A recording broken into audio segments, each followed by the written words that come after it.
Sonia stood by the wide kitchen window, her fingers absent-mindedly tracing the condensation on her glass of lemon water. Outside, the garden bloomed with late spring jasmine, but the scent failed to reach her. The house was quiet except for the faint tick of the wall clock, echoing like a countdown to something she couldn't name. It had been years since anyone had truly looked at her. Samir, her husband of 2 decades, now lived like a polite roommate. His world revolved around conference calls and back-to-back flights. Sonia had stopped counting how many anniversaries he'd missed, or how many dinners ended in silence, eyes glued to screens rather than each other. But today, the house wasn't empty. Her daughter Hina had returned from her honeymoon, glowing and chatty, and with her came Ayan, her new son-in-law. Sonia had expected to feel old in front of their newlywed energy, but instead, she felt something else. Something far more dangerous. Ayan had a presence. There was no denying that. Polite, well-spoken, charming without trying. When he smiled, it wasn't rushed or distracted. He looked directly at you, as if nothing else existed in the room. Sonia had dismissed it at first. He was just attentive, raised well, maybe a little too smooth. But something shifted earlier that morning. She was alone in the kitchen, barefoot, wearing her casual summer dress, light fabric, tied at the waist, loose around the knees. She bent down to grab a tray from the lower cabinet, the kind she hadn't used in years. As she reached in, the dress hiked up slightly on her thighs. She didn't think much of it until she heard the sharp intake of breath. She turned. Ayan stood frozen at the entrance of the kitchen, eyes fixed. Just for a second. Too long. He blinked rapidly and looked away, scratching the back of his neck. "Oh, I'm sorry. I didn't mean to startle you." Sonia didn't say anything. She smiled gently and went back to arranging the tray, her heartbeat a little too loud. Her fingers trembled as she placed the glasses, but her face remained calm. It was nothing. A glance, a moment, a coincidence. That's all. But as the day wore on, she found herself returning to it. She caught Ayan sneaking glances at her during lunch, when Hina was talking, when he thought no one noticed. Each time he looked away quickly, embarrassed, almost childlike. But the glances continued. And what unsettled Sonia most wasn't the fact that he looked. It was that she noticed. And worse, that it made her feel something. Alive. She hadn't felt seen in years. At the dinner table, Hina laughed brightly while talking about Goa, their beach resort, the dolphins they spotted. Ayan contributed with nods and polite chuckles. But Sonia noticed the way his gaze flickered again, only for a second, when she reached for the salt. Her wrist brushed his by mistake. Neither of them pulled away. That night, as the house settled into stillness, Sonia stood in front of the mirror brushing her hair. She looked at herself as if trying to see what he might have seen, the lines around her eyes, the grace that age had brought. She wasn't young, but she wasn't invisible either. Not today. She set the brush down and exhaled slowly. No, she wasn't imagining it, and that was the real problem. The next morning began like any other, but Sonia felt different, as though a switch had been flicked in the dim corridors of her soul.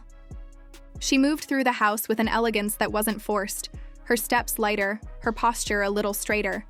There was an awareness to her now, a silent buzz beneath her skin.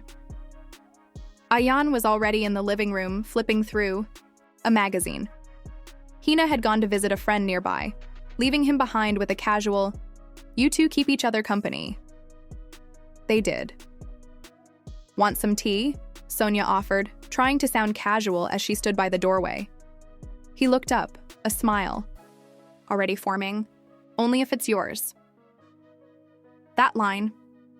It wasn't scandalous, not on the surface, but something about the way he said it, slow and deliberate, made her chest tighten.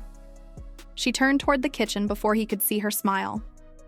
As the kettle hissed on the stove, Sonia set out 2 cups, her fingers brushing the rim of one with careful grace. She didn't rush. Her movements were deliberate, controlled, as if slowing time might help her make sense of her own emotions. Ayan entered the kitchen and leaned against the counter, watching her. "You move like a dancer," he said softly. Sonia paused mid-pour. "Is that a compliment or an observation?"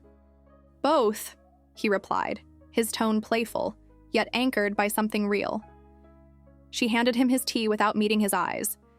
"Careful, Ayan. Compliments are a slippery slope." He didn't laugh, not this time. They stood in silence, sipping. Tea that was suddenly too warm. The distance between them was measured in heartbeats, not steps. And still, neither of them moved. "So," she said, trying to break the tension.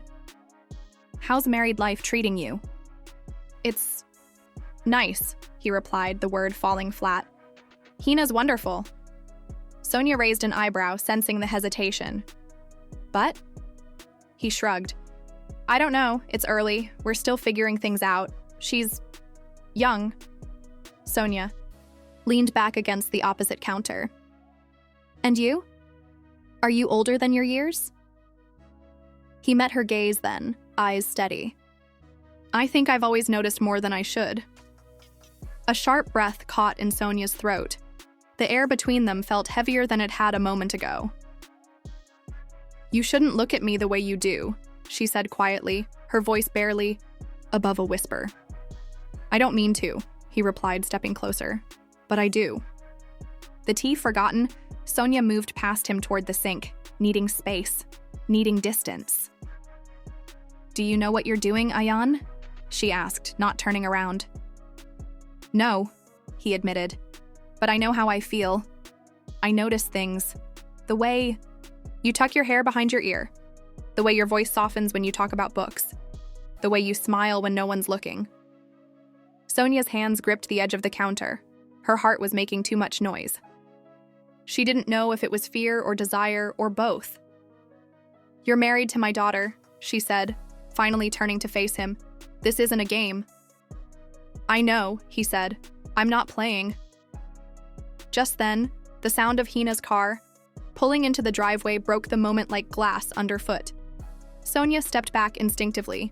Ayan cleared his throat and set his teacup down. "We shouldn't be alone like this," she said, her voice shaking.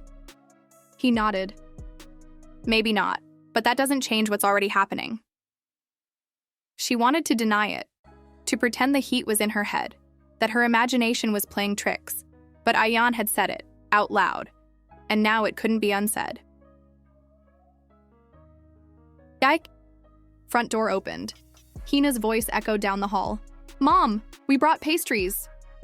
Sonia forced a smile and turned toward the door, her heartbeat slowly returning to its cage. But something inside her had shifted. A crack had formed. And once something cracks, it never goes back to what it was. The following days passed like slow-moving fog. Sonia kept herself busy, polishing already clean surfaces, folding linen that didn't need folding, organizing drawers no one used. But no matter how she tried, her mind refused to stay still. Ayan had changed the way she saw herself. Not because of what he said, but because of what she had felt. Desire wasn't something she had allowed herself in years. Not since her marriage faded into silence. It had returned now like an old wound, reopening with the brush of a hand. She told herself it would pass, that it was nothing. But each glance, each small encounter carried a charge, as if the air between them held sparks waiting to ignite. And then came the moment that tipped everything off balance. It was a humid evening, the kind that made cotton cling and skin glow. Sonia had dressed simply, a pale blue wrap dress, airy and modest, but flattering nonetheless. She didn't wear it for anyone, or so she convinced herself. Dinner was light. Hina had gone to visit her grandmother for the night. Samir was away, again. That left just the two of them in the house. She caught Ayan watching her as she moved around the dining table, placing bowls, adjusting napkins. When she leaned to set the last spoon, the side of her dress lifted slightly, just enough. She didn't move. She felt his eyes, firm, burning, and unblinking. When she finally turned, their eyes met, and neither of them looked away. It wasn't lust. It wasn't love. It was longing. The kind that grows quietly in dark corners, watered by silence and glances and unspoken thoughts. After dinner, she found him in the kitchen, pouring water into a glass. The room was dim, the overhead light casting soft shadows across the counter. He didn't speak at first. He just held out the glass to her, their fingers brushing briefly. "You're beautiful," he said quietly, without drama or hesitation. "Ayan," she began, her voice caught between restraint and collapse. "I'm not asking for anything," he interrupted. "But I can't lie to myself anymore." Sonia looked away, her throat tightening. "This isn't fair. To Hina. To anyone." "I know," he said, "but I'm here, and so are you. That has to mean something." She exhaled, slowly, her hand still resting on the edge of the sink. "It means I'm human. It means I've felt invisible for a long time. But feeling wanted doesn't justify stepping over the edge." The silence that followed felt heavier than words. Ayan took a step closer, enough for her to feel the warmth radiating off him. "Then don't step, just be here, with me, like this." Sonia closed her eyes. Her heart pounded. It would be so easy to fall. Just one touch, one kiss, one blurred boundary. But behind the thrill was the sound of her daughter's laughter, her trust, her innocence, and Sonia couldn't betray that. Not completely, not even for the ache inside her. She pulled back, barely a few inches, but enough. "I can't," she whispered. "No matter how much I want to, I can't." Ayan looked down, jaw tight, emotions flashing across his face too quickly to catch. "Then this is the last time I'll say it." She nodded. "It has to be." He left the kitchen without another word. Sonia stood there for a long while, the glass of water untouched, her reflection in the kitchen window barely recognizable.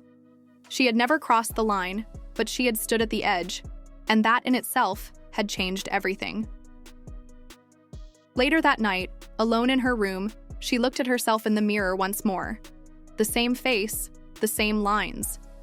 But now, behind her, eyes lived a secret, not a sin, a scar, one that no one else would ever see, but one she would always feel.